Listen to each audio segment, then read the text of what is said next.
Christa, great to see you again. Nice to see you too, Michael. All right, let's start off and take a look at juror number 79, another interesting character study, a guy who I think brings something to the table that would make both sides be a little weary and then also make them happy. Absolutely agree. I thought he was, I was concerned with him, with the discussion on the presumption of innocence and Chauvin not testifying. I thought it could go a little sideways at that point, but he seemed to kind of right the ship in terms of where he was going with his answers. I think that he had something good for both sides and something to be concerned about for both sides. I think even with the addition of the additional peremptory challenges today, I think that he was a safe bet to keep on the jury.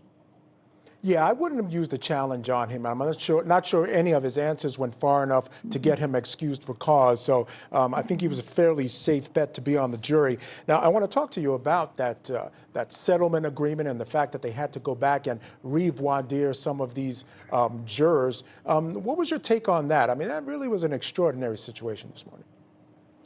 I think that it was the right steps to take by the judge. I think this judge understands the weight of what is happening and how important it is for him to get things right in this trial. I think he handled it appropriately. I like that he didn't allow the attorneys to ask any additional questions. I thought it was appropriate for him to be the only one doing it. And, I think that the two that he left off, that he excused, it was perfectly appropriate to do so. I'm curious, though, as to how fast we can sit additional jurors, throughout the rest of this week. Time's running short in terms of when people are coming back. So it'll be interesting to see how this plays out with this news, because it is such a jaw-dropping number. And the fact that it was released right smack dab in the middle of jury selection is very unfortunate. I mean, you don't suspect anything nefarious going on there. I mean, because it is such an incredible number, and what it suggests, and even some of the statements made by the mayor in sort of announcing the settlement, it's almost hard not to think they would have known it would have some effect on this trial. I don't think there's anything nefarious that was going on. I think that it was unfortunate and not well thought out. Most of the time, when I have civil cases that are happening and tracking a criminal case, most of the time we get our civil cases stayed during the pendency of the criminal matter. That way we can find out more information, get more discovery in the civil case. Usually you don't see the civil case settling first. It's like putting the cart before the horse. And you might have more information that will come out. I think that if the city was going to settle this case and do it before trial, they should have done it before jury selection. I think that doing it during jury selection was very unfortunate. I thought that the press conference was foolish. For the mayor to be standing there with George Floyd's family and with Benjamin Crump and his lawyers, I thought looked bad. So I thought that the optics on that were not very good. And I understand why Chauvin's team is very upset about this, and rightly so.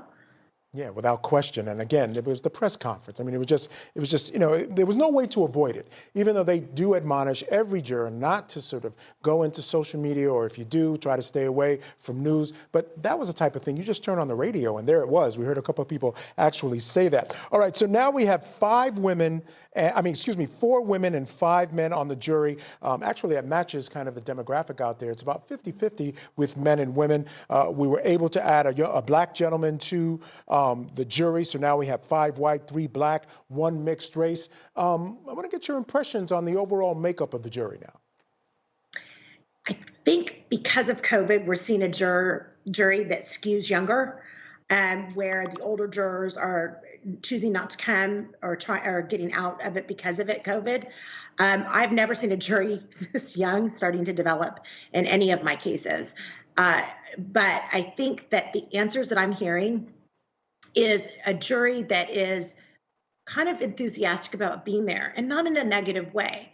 I think that the jurors that recognize that being on this jury is important, for our country, and that it's important to understand, how the process works and are interested in that process.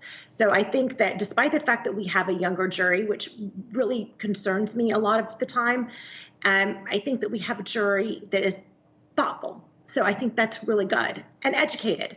And I think that's really good as well. Yeah, I think that if I had to say what's jumped out at me about this entire process, this jury selection process, it's been just how thoughtful all the folks who have come in are. I mean, they know what case they're being called for.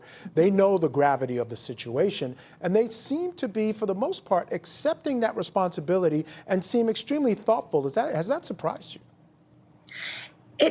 No, it hasn't really surprised me. I guess when I think about it, the last woman that was seated, I think, is a very good example of this. She understood and appreciated that the civil settlement was something completely different, and it wasn't going to go into this case, and that it was different parties. And when she was asked questions, if it's something that she hadn't thought about, she actually, under her breath, you could hear her, "I hadn't thought about that." So then you could tell that she was really concerned about making sure she thought about the answer before she gave it.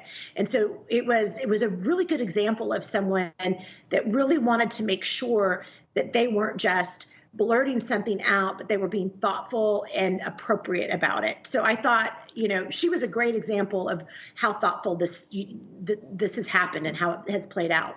Yeah, I was impressed by her as well. I think at one point she even said, she learns from her mistakes. If she's wrong and finds out she was wrong, she's willing to change. That's what life is all about. So yeah, a thoughtful and educated addition to this jury. So that can only be a good thing. All right, Christa Ramey, I want you to stand by. Thank you so much for those insights. Right now, we are going to take a break. And up next, we're going to